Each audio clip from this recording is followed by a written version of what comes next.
Destiny, did you see this? If I hosted an all-male dating on the left panel, who would you like to see on it? Your co-host. Oh, wait, are they done? Did they break up or something? Not break up, but like, because I don't think Virgil's been on a few shows, right? Destiny doesn't know. Wait, what happened? Virgil was accused of grooming? Oh, no, wait. What happened? Show me. Show me. Ex-Chapo Trap House host Virgil, Texas, accused of grooming teen. He fucked with my head at a very young age. Okay, what does teen mean? What does young age mean? Is it a 19-year-old or is it a 13-year-old? Okay? Teen is a lot of ages. That's a pretty wide net. A 24-year-old Twitter user accused Virgil, Texas, of Chapo Trap House fame of engaging in an inappropriate relationship with her when she was a minor. One of the easiest minor keys. No sharps and no flats. What a great key, guys. The Twitter user, who joined the platform in June under the name Jennifer Seberg, made the allegations against Texas on Wednesday. Texas is an ex-host of popular leftist podcast Chapo Trap House and current host of Bad Faith, a podcast he co-hosts alongside Brianna Joy Gray, the former press secretary for Senator Bernie Sanders' 2020 presidential campaign. He hasn't been on Twitter since the allegations dropped. Damn. Another one bites the dust. Whoosh. He was on one of the shows. I argued with him, didn't I? Or was that some other Chapo loser on a train show? I don't remember who it was. I never remember any of these fucking losers' names. Oh, no, that was Felix. Okay, whatever. Rumors that Texas dated a teenager have been circulating online for a while. In April, Twitter user Menshevigm tweeted, "Did the rumors about him dating an underage girl get him in trouble? Why are all of his close friends being so tight-lipped about it?" Tweet. So seriously, what happened to Virgil, Texas? Did he quit? Is he high as fuck on dissociatives? Did the rumors about him dating an underage girl get him in trouble? Why are all of his close friends being so tight-lipped about it? On the May 19th, Chapo Trap House released a statement saying Texas was departing from the podcast in order to pursue other creative projects. He spent 4 years at the company as a co-host, co-producer, and co-laborator. According to Seberg, Texas's alleged abuse began years ago. When I was a teenager, I thought Virgil, Texas was very funny. Seberg tweeted, beginning her thread, "I asked him to proofread an essay I submitted to a website, and I emailed it to him. The essay was about turning 16. We talked a little bit, and I thought he was very cool because he was funny and he lived in New York." After talking, Seberg said that she and Texas exchanged phone numbers and texted late at night when she was alone in her bedroom. Okay, you're a teenager. Where else are you going to be? In your house? In your bedroom? This is so dramatic. Obviously, if she's 16. I had a girl. Okay, by the way, if you ever message me, one of the first things I'm going to do is an age check, okay? But don't be dumb about it. There's like, I have somebody, so anytime somebody, I try not to talk to people that are like under 18 just because there's like no point in it. Like, why would I even risk? Like, it doesn't make any sense, you know? But sometimes people will message me. And like some girl tried to message me on IG and she was like chatting me up, blah, blah, blah. And I was like, okay, wait, hold on, wait, how old are you? And she's like, oh, I'm 7. She either said 16 or 17. And I'm like, okay, that's cool. And like, I can answer a question, but like then we're not talking after that. And then she's like, you're gross. I have a boyfriend.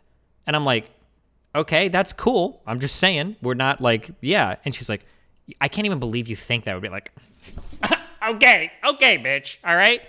Just check ages when people message you, okay? Jesus. But that's, I'm actually 16. You paid me for a service? Yeah, I paid you to go get your mom. Yeah, bring her over to me. On May 19th, blah, blah, blah. Okay, according to Texas' alleged abuse began years ago. Destiny, why would you say try not to? Just say you don't talk to someone under 18? Well, because theoretically, somebody could like be 19 or 16 and message me and say they're 19 and I wouldn't know. Or be 17 and say they're 24. I don't know. And if I don't talk to anybody under 18, am I not allowed to talk to my kid?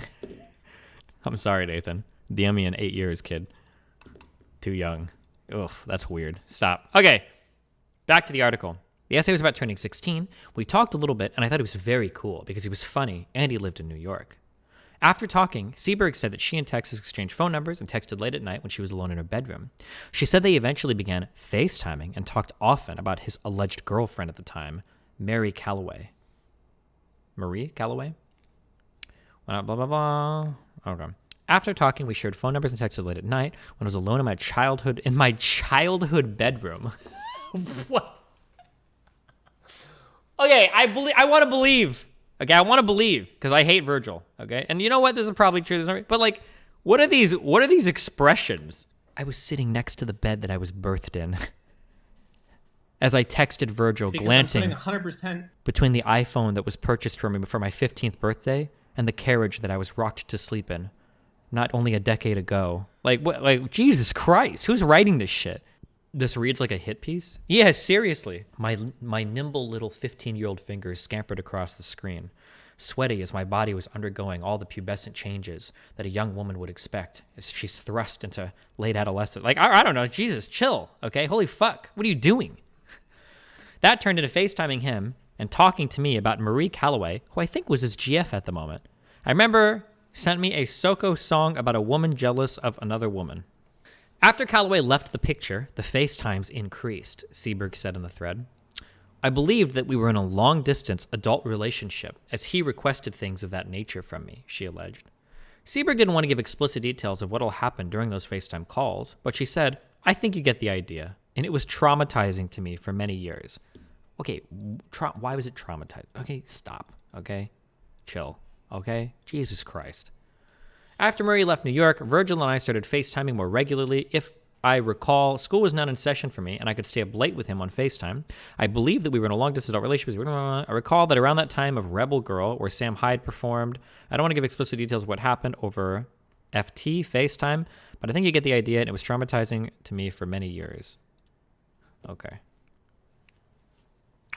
She also said he told her that she had a nice chest, not the word he used, for my age. After Texas allegedly lost interest in her, Seberg said that she went to college where she began to realize how abnormal their alleged relationship was and its negative toll on her emotional health. He fucked with my head at a very young age, and now I realize that even though he is much more successful now than he was when I met him, that it's still disgusting, she said before adding in another post that she refuses to excuse him for his abuse of me. Eventually, Justin lost interest in me, not after telling me that I had a nice chest, not the word he used for my age, and made fun of people with autoimmune disease. What is this? What does that mean? And we stopped communicating. I went to college a year or so after. During college, I started to realize that it wasn't normal and that I had a negative impact on my mental health. I asked Marie for help, and she said, what do you want me to do? I felt awful. Like it was all my fault. It was a terrible time in my life. Okay, bro, listen, okay? If you're a major, don't have relationships with minors, okay? Obviously, okay? Adult minor relationships are not good, all right? But holy fuck. If you are, like, in a long-distance texting, FaceTiming with a guy that's, like, 6, 7 years old, there's no... How are you traumatized? Is something else... There has to be something more happening here. Now, like, Jesus Christ.